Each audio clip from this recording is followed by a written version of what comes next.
নাগরিকদের গণতান্ত্রিক অধিকার ঘোষণা।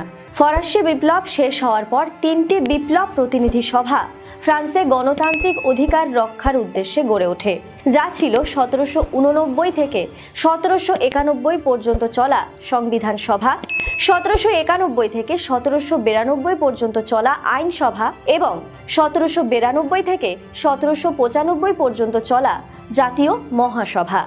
দার্শনিক জন লক ও রুশোর তত্ত্বের ওপর ভিত্তি করে ফ্রান্সের সংবিধান সভায় ব্যক্তি ও নাগরিকের অধিকারপত্র ঘোষণা হয়।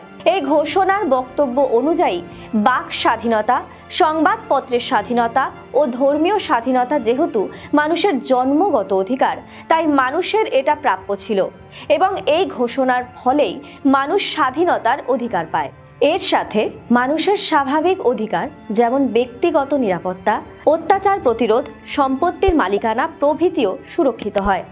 নাগরিকদের সাধারণ ইচ্ছাকে আইন বলে বিবেচনা করায় নাগরিকরা ব্যক্তিগত বা নির্বাচিত প্রতিনিধিদের দিয়ে সরকারি ট্যাক্স ও প্রশাসনিক সুবিধার অধিকার পায়।